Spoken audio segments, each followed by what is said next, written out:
Yeah, but we spoke about to be to me to be. Ooh, that's a hard one to Me to say. be, to mean to Uh, be, to be to me is or not to be.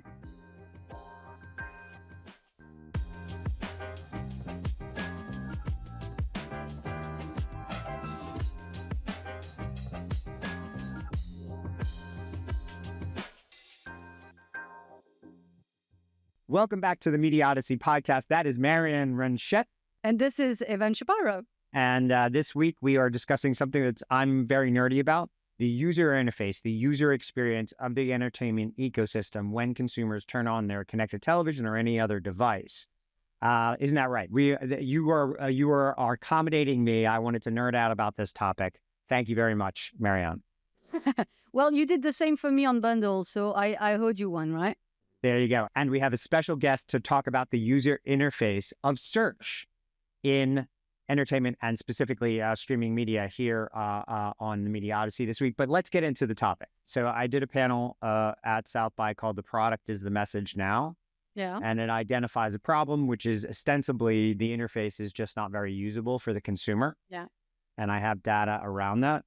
But ostensibly, this to me personifies the problem. More than half of consumers who stream say the user interface determines if they use a service or not.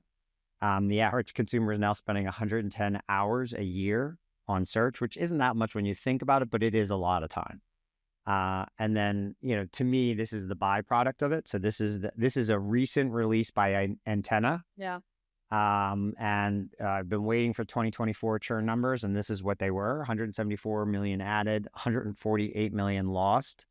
You can see where the retention is over the last 3 years. It's not headed in the right direction. And then this is relatively new data as well. When you add up the various entertainment parts of the entertainment ecosystem, the average consumer cut back 6% on their average hours per day, or 37 minutes a day. This is the second year in a row. So from 22 to 23, it was a 4% drop, about a half an hour a day. And from 23 to 24, very much post-COVID, 37 minutes a day. So that is, to me, the story that is the problematic interface consumers have when they come to the product, which is entertainment. Yeah. Let's be honest. When you go on a screen, whether it's your phone or your TV, you're going to a product, which is media and entertainment.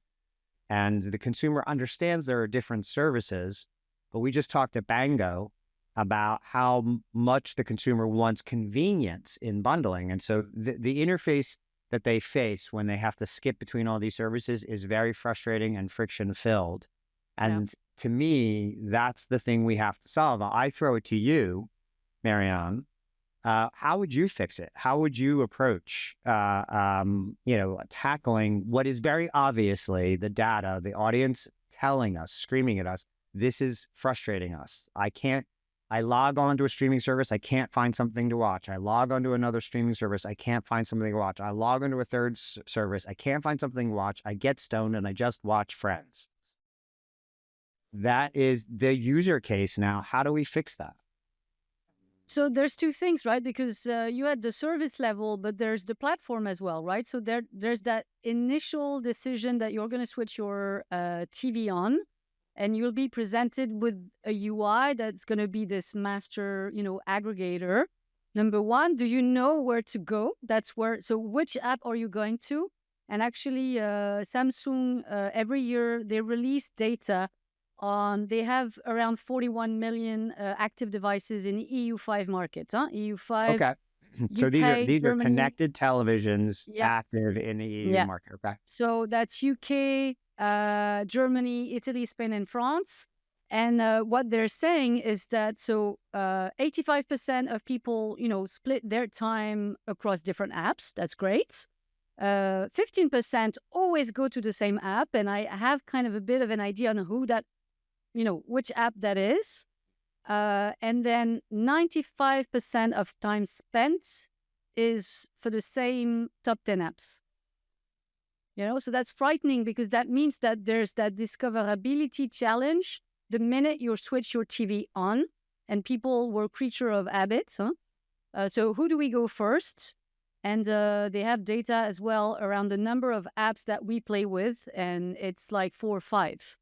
Right. So you said that they're the same 10 apps kind of take up 90% of the usage, but then for the average consumer, it's 4 or 5 apps that they use most Yeah. often, correct? And And which they is the same, by the dabble. way, Yeah. let's remember when you go back to cable, pay TV, whatever the traditional television ecosystem you came from, infinite number of channels available, but it came down to 4 or 5, max 6 or 7 channels that you went to. Now it's the same thing, except now it's apps versus channels. Yeah, absolutely. And in one environment, you're just flicking through, and then you're watching what's being served to you, so to say, curated programs. Whereas that app environment, depending on the app store, on Roku, you have 15K apps in the US, 10K maybe in other markets, similar numbers across most of these guys, and yet only a very small portion of that is actually being opened. And then comes the second portion of the content discovery challenge that you were mentioning, right? What will I watch next? And this is why I think there's a major comeback of a linear and lean back experience. You're sick of choosing. So you either go to the same We can debate. on-demand We should programs. debate that because I don't think there is as much of a lean back. Yes, there is more lean back in digital linear than there has been previously because FAST is a relatively new product to the ecosystem.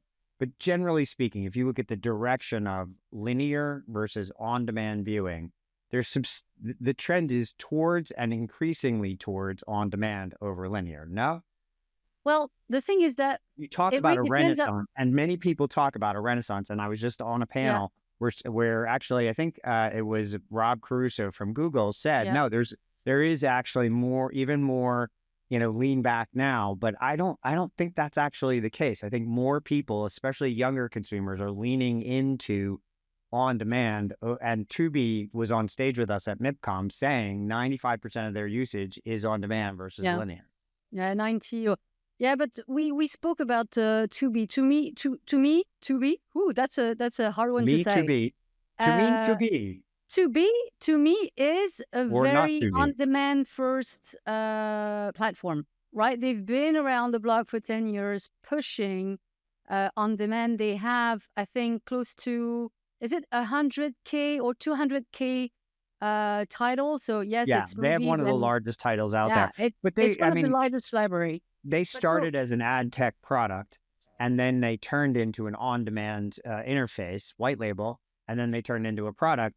But yes, they are on demand first, but so is the largest channel in the US and the largest channel in many territories, which is YouTube, is primarily, yes, there is YouTube TV here in the US, but that is primarily both as a premium product and as an ad supported product, yeah. primarily an on-demand product, not a linear product. I think the lines are blurring, honestly, and I'm coming at a point where I'm thinking about time spent and Yeah. whether that's on demand or linear. I think consumers want to have that option between the two, and I think they fix different problems, so to say, right? So you've spoken about how difficult it is to know what to watch next. I would say that depending on the time of the day and maybe even the time of the week, actually, maybe during the week you want to, you want a quick decision, you want something, easy for you, versus the weekend where you're going to spend time watching. You mentioned Flow a couple of weeks ago. Yeah. You're going to watch something that's a little bit more demanding, right? And then you have the option, right? So I don't think it really matters to bring one against the other. And if you look at what European broadcasters are doing, yes, they're seeing their traditional linear viewership decreasing. And so that's why they're doing previews, right? So you can actually watch on demand something that's going to be in the next few days available live. That's why they do replay, right? So the minute the live has started, you can actually watch that on demand, or you can Right. even watch that whenever you want. I don't think it really matters. I think it serves different Well, so purposes, let's different let's type go of content. let's go. So let's move the format. I agree with you. Although I do think that the use case is going to be increasingly on demand, except for live products. I think it's going to be increasingly on demand over linear. But let's table that for a second, and let's look for data. By the way, anybody out there who has specific comparative data on this, we should, and we do in Barb, we'll look in it and we'll come back to it. But secondarily, let's talk about the interface problem. So the consumer is telling us they're cutting back, and they're not just going out and touching grass and putting down glass. They're actually cutting back on services. People are churning in and out of services very quickly. We showed the data there. Primarily, they'll binge something and then leave, and they're not discovering new stuff. We talk about flow. The use case for me there is I went on looking for that film and I found myself in Apple and I bought the film. Turns out I could have watched it on a platform that I paid for. I think Netflix or HBO Max, one of the two. Yeah. Already had it. So why? And then you talk about the super apping of the television experience as a way or as a use case for consumers. Increasingly, I cut down to so many apps, and many of them are super apps. How do we solve this the discoverability problem? How does my television tell me these are the shows that you have that you might want to watch across all the services that you pay for or you typically use? Where's the breakdown there? Because it does feel that there's an information sharing breakdown amongst all the people who provide the interface that is entertainment to the consumers. What would be your approach? So, I was at Roku, right? Yes, I do. And that would be a super app. On television, Roku is a super app.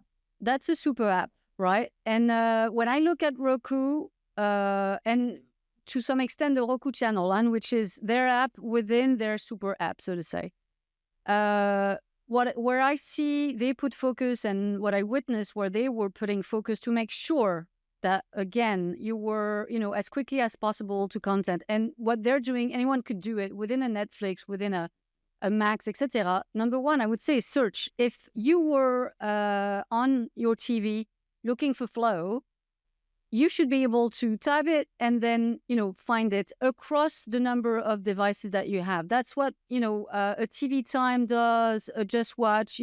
Essentially, you're putting all of your services together. You're typing for a title. I do that every week now. I actually use Apple to do that. And then it says where that piece of content is. I think these guys need to work on search big time. And it needs to be not just having to type, on with the remote. Yeah, that's actually a pain in the ass. A lot of them do voice now, but the typing, just the search interface itself is pretty clunky across a lot of this universe. Yeah, I think they should. Honestly, I'm sure I have, voice command. I've never used it. So they should push consumers to use that. Boomer. Whenever I'm being, offered a demo, they're doing the voice use case. And then I realized that I've never thought of doing it, right? So it is very, and it's getting better. It is sometimes very inaccurate, but it is, the intelligence is getting better for the voice. I would give it a try. What happened last week at Barcelona? You had another former employer of mine, Orange.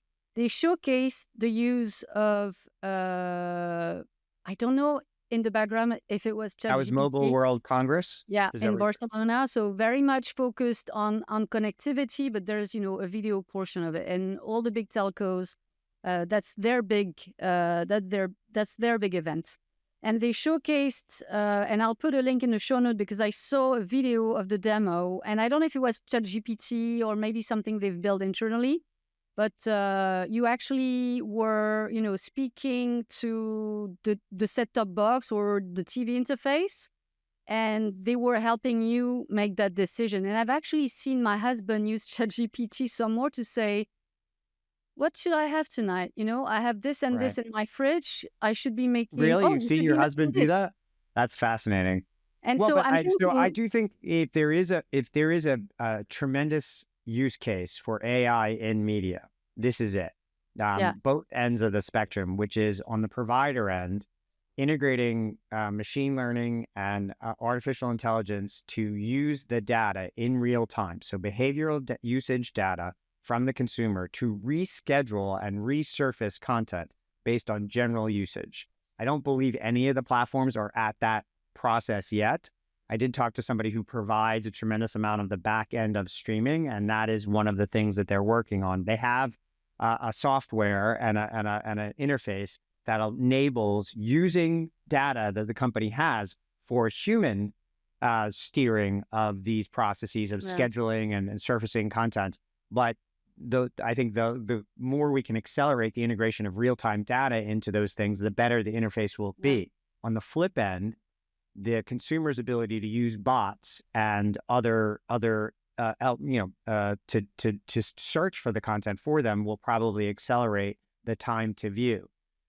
But one of, I think, the problems is the super apps have, so again, Rob Caruso on this panel at South by Southwest said one of the problems of the interface, the search for the consumer, is that business goals make companies behave irrationally or ask Yep. the consumer to do things that are not necessarily in the consumer's best interest, but are actually in the best interest, business interests of the platform itself. And that is where we get into this, which is the advertising. So we talk about those opening screens Yeah. and that being valuable. The time to search is an opportunity to generate revenue for these platforms. And so this is another element of it. How do you make the search both good for the consumer and good for the platform and good for the publishers and good for the advertisers all at once? Because we need all of them to be happy here. There's that Yes, friction for sure, right? And I don't know exactly. So I'm assuming he was speaking about himself or his company, right? Because a big example he was of talking about those. the ecosystem writ large, actually. Yeah. Yeah. But if you look at the connected TV home screen, right? The fact that when you want to go from one app to the other, you're always coming back to the home screen, to the point you were making, because they want to monetize that minute of attention where you'll be searching for the next app. And they don't allow what is called deep linking, right? So you look at, a Google, a Roku, any of these guys, they don't want to have the consumer have a frictionless experience exactly for that. They want people to spend time on the home screen. So absolutely, I agree. The only challenge is, I That's the think, economics. That is yeah, and increasingly, I had a conversation with an MVPD recently, a cable provider, a pay TV provider, who I again said to them same thing. If you look at what the OEMs are doing, you have to monetize. You have to get time on that home screen, yeah, and you have to monetize that home screen if you're going to truly grow this business over the next 10 years. That's retail media. There's a shit ton of money that's going to come to television from retail media. That opening screen is yeah. going to be the most valuable advertising It's a space. real I think estate. you and I agree on this in media. Yeah, yeah, no, absolutely. So that's that tension, but I would say, if you look at a Netflix, for example, I think when the numbers from the latest data dump shows that the number of minutes spent per subscriber is going down, right? So of course, they're growing the overall number of subscribers, etc. They've also tackled password cracking, so perhaps this has an impact as well. But you don't want to lower the time spent, so I understand why you want people to spend time looking at this and being pushed XYZ because you want to make money. It's a Except that real if you're tension. It's a turning real people tension. away and they want to spend less time with you because it's a hassle to find something to watch and have a nice experience, you're missing the point. So that's just like the discussion we had a few weeks ago with Tony from LG Ad Solution. That fine balance that he was finding, right? So he knows that home screen is a very important piece of real estate, but he's very careful as to what's being shown there. So he could be putting, advertising for airlines, e-commerce, you name it, and only that, right? But he knows that it's going to be to the detriment of the experience, the viewing experience, and therefore the time spent. So he needs to find that balance between, selling that real estate to content providers and selling it to, pure advertisers. Evan, you want to introduce our guest for today? Yeah, we're talking about how to fix the user interface of entertainment. And we've got Callie Chanel from Swipe Finder, who founded a company that helps consumers search more easily for the stuff they want to watch while helping platforms monetize the search time consumers are spending. We're fortunate to have a guest on the Media Odyssey podcast this week, Callie Chanel, the founder of a really cool company called Swipe Finder. Welcome to the pod. Thank you. Good to be here. Question for you, like, what the fuck is Swipe Finder and what was the impetus behind creating it? Yeah. So my advertising background, I always wanted to make kind of ads being kind of useful and kind of something that people could actually find, enjoying, not just kind of, irritating and in the way of the actual content. And we saw this really important problem that happens in most people's lives, trying to find something to watch every night. It's like we've all been there, right? Like you probably have been like, okay, oh God, again, I need to find something. And research actually says like 10 and a half minutes of kind of finding for each show on broadcast channels. It's up to 10 and a half minutes? It's up to 20 minutes on streaming services. No. Wow. And 20% also abandon and do something else because their window of opportunity to watch is just decreasing, and they're like, I'm not going to do this. They do something else. So it was that problem that we really kind of wanted to solve. Yeah. So when we looked at that problem and we were like trying to see if we can solve it, we basically identified 4 kind of like emotions or choices when you're trying to make up if you want to watch something. So one is like, no, I don't want to watch that. The other one is, yes, I want to watch it. A lot of the times is maybe, you don't really, should I watch it? Maybe. And then I've seen this already. So those were the 4 kind of choices that we settled on our interface, and to really kind of make it a very kind of enjoyable, full screen, vertical video that you make those choices. So let me show you the let's experience. see how it works, because you've identified the problem. I love the idea that you've segmented the mindsets of discovery. That's actually pretty cool. I've never heard that before. But yeah, let's show us how you've solved this problem. How does Swipe Finder actually work? Yeah, so here it's how it's working. So 100. Here's the experience. Yeah. You have the yes, no, maybe, seen kind of buttons on the right. Oh, cool. So then you'd be like, do I want to watch this? And you go like, no, I swipe to the left. It's like Tinder. Right? It's like Tinder. So if I want to watch this one, disclaimer, I want to watch that. I swipe left. It's a good show. You should then I can click it, and then I go directly to straight to want to watch it in like a play link. In this case, over to Apple. So how does that? So that's pulling footage from the actual show itself. Yeah. So we have we have like a huge trailer library where we have all of these things, and we're working with individual kind of broadcasting companies to get these vertical videos that they usually have on social media or have done as ads. And that's the interesting thing here. So if I continue here, like, this is a maybe for me, I swipe up. And then, I've seen this, I swipe down. Here's an ad, right? I can save it actually. And if it's an offer I want to go back to, or it'll be like, no, I don't want to see this. I can also use the buttons if I want to. Here is everything I swiped gets saved, like the yes, no, maybes in different lists. And here in the filter button, I can choose or exclude the different genres I want to watch.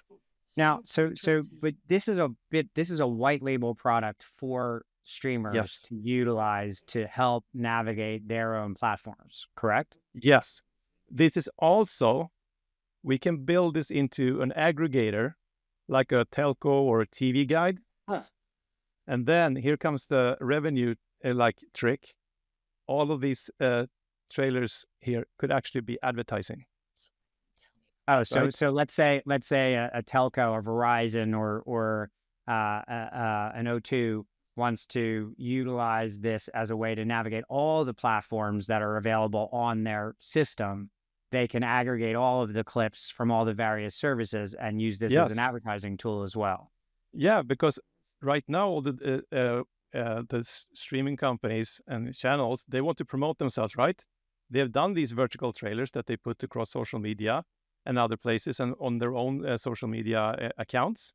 So this is actually a perfect place to put their ads exactly when people are going to choose what they want to watch. And we call this kind of this area find-vertising.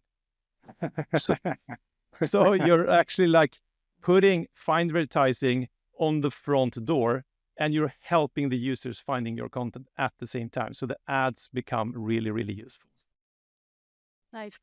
So just to understand, so you, as a user, you would be doing that during your downtime, right? Or maybe it's 8 p.m., you're about to make a decision. Instead of having to go through services, you do that, with the app that Yeah. the third party is making available. How would that work? Yeah, so right now, for example, we launched in the UK with a TV guide called TV Time. Yep. So this is like a film community app. And there on when you open it up, we have like a window where it is like, open full screen. And then you go into the show finder experience and you're finding something. And then it covers all of it. But we also, of course, want to work with the broadcasters to build this functionality into their front doors on their apps. But the key element here, ultimately, with the partners that you're working with, whether it's a broadcaster or an aggregator, a mobile company or a pay TV provider, is the idea that consumers are actually, this is how last night I wanted to watch Flow, which was the Academy Award winning animated film from Latvia, I think. And, and brilliant film, by the way, definitely worth watching. But I didn't know where to get it. So I didn't go to my television set, I went to my phone. And that, I think, is becoming an increasing use case, is where do I find this piece of programming? Yes. And your app is meant to help, and white labeling it, help the providers provide a search mechanism where people can curate their own viewing habits on their own, with their own swipes of their own fingers. Yeah, absolutely. And another interesting thing here is also that we are helping with the churn from what we have learned, and you guys are the experts on this. We've heard that the single most important reason for changing your streaming provider is the perceived view that you've watched everything that they have. Yeah. That's exactly right. You're skimming around on the top of the iceberg of the content library.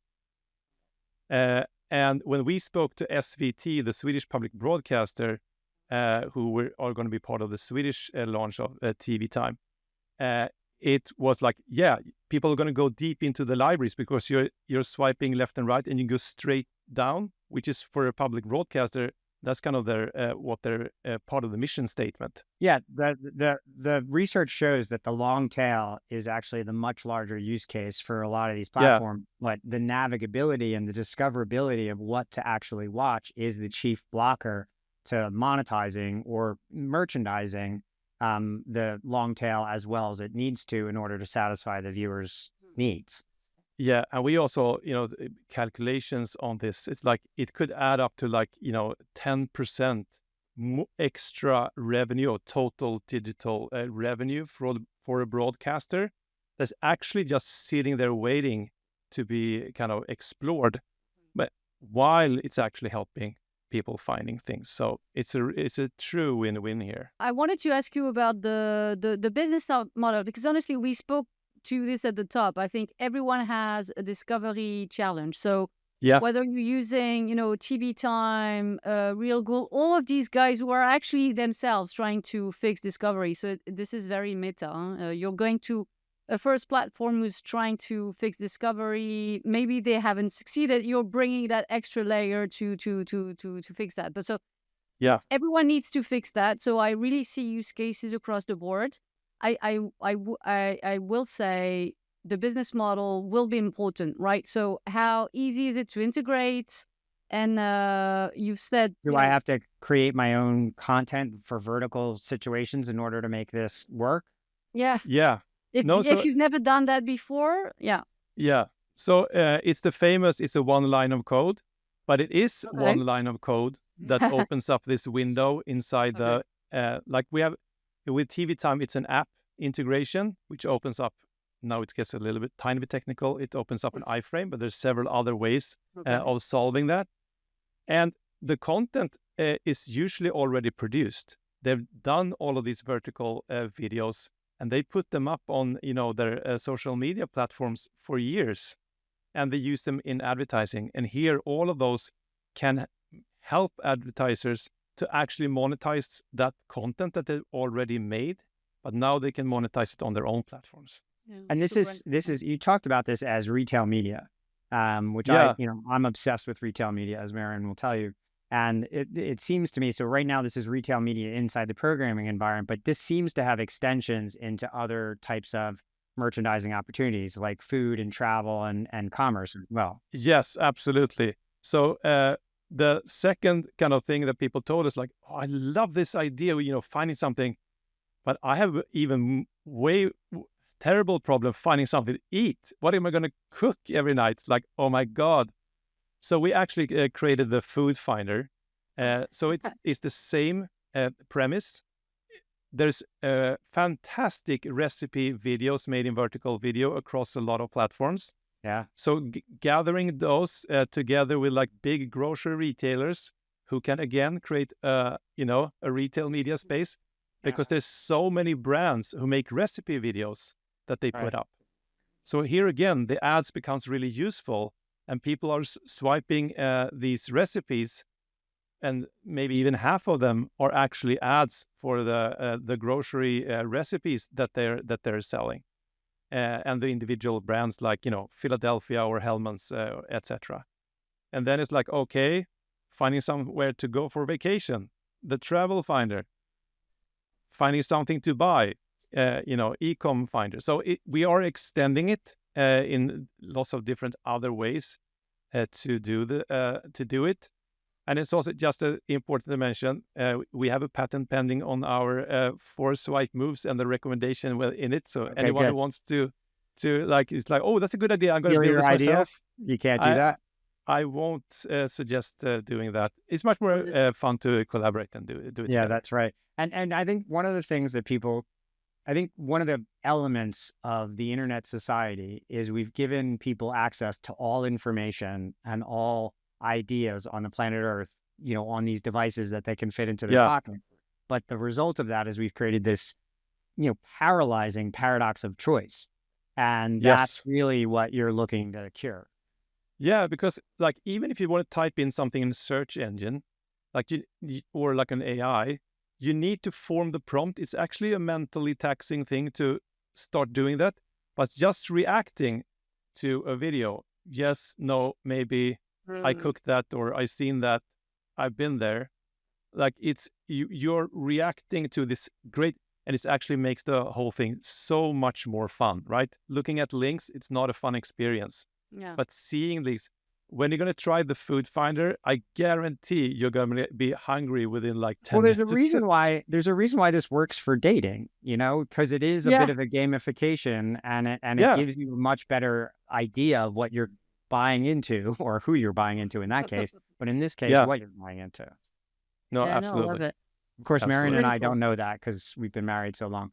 Yeah, we've never used those, so thank you. I've never used one of those, so now I get to I get to swipe right. Yeah, I can tell the cool kids that I know how to swipe, but for content and food, how boring of me, But it was awesome having you. Thank you so much for sharing that. That was our first live demo. Ultimately, we want to do more of those, right? Because even if we're very media content focused, we all know that, in the background, we need the technology. And we want people to watch our YouTube channel too. Yeah, and we love technology people trying to solve a problem. So thank you so much for your time. Absolutely. Yeah, so the final thing I just want to say, like, help your users find things. Both the users and your CFOs will absolutely love it. Yeah, that's, the number one constituent now in these decisions is typically the CFO. So here's an opportunity to merchandise the stuff that you already have and create new revenue streams while keeping people on the service longer. I think it's quite brilliant. Thank you so much. Awesome. Thanks for coming. And now back to the episode. I guess the last question I would have for you is, given all of this input and given this competitive nature for this home screen, which are the super apps do you think that are best positioned to solve the consumer and advertiser problem of discovery and ease of use and friction-free environment? So I'm going to be called biased, but to me, in the CTV space today, it's Roku. I agree. What's quite fascinating is I was there and I went to companies in Europe to convince them to onboard the platform when I joined a company 5 years ago. And people were saying, Marion, this UI, it's so ugly. But I Very really, user friendly. Yeah. yeah, but it's extremely user friendly. And actually, at the time when I was there, they did a bit of an A/B tasting because they've been app based, from day one, very app first, right? And you were starting to see others doing, content first, a mix of both. And this is where we are today. And honestly, they all look the same. As is, I wouldn't know if it's, one brand or another. And they did some testing to see if they should be moving into that content first approach. And the numbers were no. And I think they had, we haven't seen data for quite some time, but Conviva was putting data on engagement and they had the highest number because they were taking you as quickly as possible to content. And they've made a lot of progresses. Historically, they wanted nothing in the left nav. They've built a lot of different new hubs, the Roku channel, the live sports hub, all of those things, again, to facilitate. They have a huge number of amazing, ad formats. I think they're ahead of the game. Even in terms of monetizing that, a lot of people are using that playbook. So to me, it's them. Maybe if I had worked somewhere else, I would say something different, but, I think as far as television platforms go, they set the standard. Yeah. Roku does. I think, though, when you look at the pure super app environment from an entertainment home experience, I think it's going to be hard to beat Amazon long term because they make televisions. They have a very good interface for TV or a decent interface for TV. They have a major programming entity, but they are going to be increasingly where you buy your other channels from. They are really fast growing with regards to the super bundling that we talked to Anil about on a previous episode. They are really good at selling other people's channels, Paramount Plus, Max, now Apple TV Plus, and then they are one click away from true shopping cart experience in a way that I think is going to be increasingly important over the next half decade. They have a lot of assets, but I completely disagree. At least today, to me, I'm going to say it. Sorry, guys, don't hate me for it. This is the worst UI, UX I've experienced. Yeah, no, you're it's not, a mess. you're not wrong. I don't get it. With the other assets there from an advertising standpoint and from a global reach standpoint, and then the bundling, the aggregator philosophy that they're taking, I think they're going to wind up. Now, Roku's very good at aggregating subscriptions as well. They are very, very good at it. Both have, by the way, lower churn. So for subscriptions sold through their platforms, both Roku and Amazon, in the data I've seen, have lower churn than when those platforms sell direct to consumer themselves. There are exceptions, Netflix obviously being the exception, and the Disney bundle being an exception. But for other players, the comparison is there. This has been a really great conversation. I think we haven't solved anything, or we have solved everything. We haven't solved it, but honestly, again, it starts with the metadata. You need to have amazing search. It needs to be universal. I think you need to educate people in using, alternative ways. Is that this? Is that a better remote, a simple remote? Is it voice? Is it having ChatGPT in there? I don't know. There's a lot of things, but I think this should be their number one priority. I think the most important thing is that the data is usually staring you in the face. I think there is a tremendous amount of information in the first 3 seconds that a consumer touches your product.